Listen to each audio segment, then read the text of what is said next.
Halo teman-teman, selamat datang di Value Stock.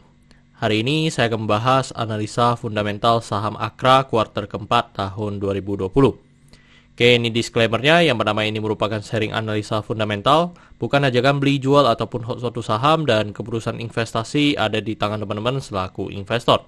Yang ketiga, dari analisa fundamental ini bisa dijadikan referensi untuk analisa saham-saham yang teman-teman miliki. Oke, pertama-tama kita masuk ke bisnis model dari saham Akra ini.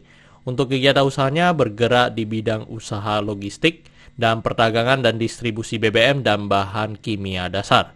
Jadi untuk sumber income-nya berasal dari logistiknya dan BBM dan bahan kimia dasar ya.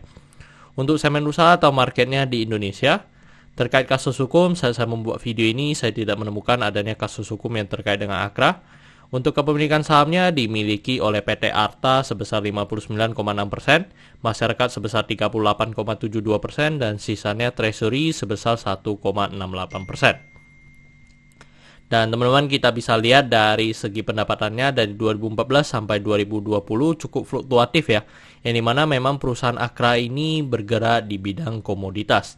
Jadi di 2019 dengan 2020 mengalami penurunan dari segi pendapatan sebesar 18,4%. Tetapi dari segi revenue mengalami kenaikan. Dari 2019 ke 2020 mengalami kenaikan sebesar 29%. Terus dari segi asetnya cukup konsisten mengalami kenaikan, tetapi di 2019 dengan 2020 mengalami penurunan segi aset sebesar 12,6%. Dan penurunan ini disertai juga penurunan dari segi hutang sebesar 28,3%. Jadi ini cukup bagus ya teman-teman, yang dimana di tahun 2020 dia menggunakan asetnya untuk membayar hutangnya. Terus dari segi modalnya cukup konsisten mengalami kenaikan dan kenaikannya sebesar 5%. Dan teman-teman, ini adalah summary laporan keuangannya dari 2014 sampai 2020. Dan di sini saya akan banyak membahas tentang rasio keuangannya. Yang pertama adalah NPM atau net profit margin. Untuk net profit margin 2020 ini sebesar 5,23%, yang dimana dari segi pendapatannya turun tetapi dari segi net profitnya mengalami kenaikan. Dan kalau kita lihat secara histori, mungkin kita bisa mendapatkan NPM dari Akra ini sekitar 3 sampai dengan 6% ya teman-teman untuk dari segi NPM-nya.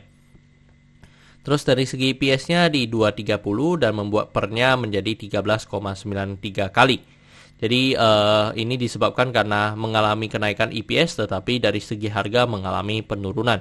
Jadi itu membuat pernya menjadi lebih kecil ya. Tetapi kalau kita lihat secara histori, kita pelajari, memang rata-rata dari pernya di atas 20 kali.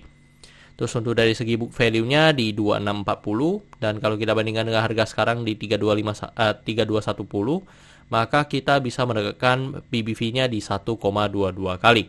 Dan kalau kita pelajari juga dari segi PBV-nya, untuk 2020 ini merupakan PBV yang paling rendah semenjak di tahun 2014 sampai 2019. Terus dari segi DER-nya di 0,76 kali, yang ini sangat bagus, yang dimana DER-nya sudah di bawah 1 dibandingkan dengan tahun kemarin, yaitu di 1,12 per kali. Dan kalau kita lihat secara historinya, memang juga dari segi DER-nya ya rata-rata masih antara 0,7 sampai dengan 1,2 ya teman-teman. Terus untuk dari segi ROE-nya di 8,73%, dan ini masih belum mencapai ya 9%, tetapi udah sangat mendekati dari 9% yang saya anut.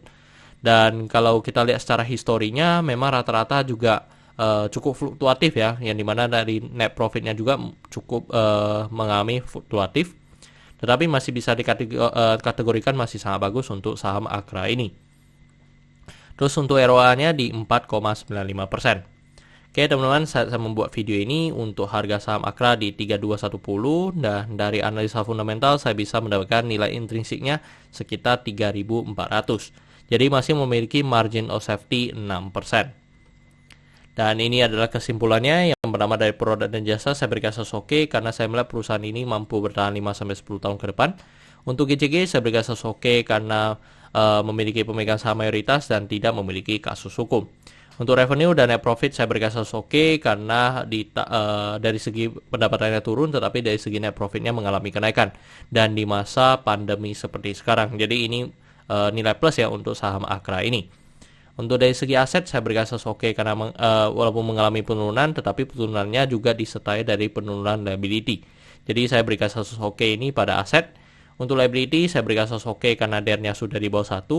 Untuk book value saya berikan status no karena harga jual sekarang di atas harga book value-nya. Untuk secara sektor sebenarnya kita perlu memperhatikan harga komoditas, dan yang kedua adalah saya berikan status oke karena liability-nya oke ya dari statusnya.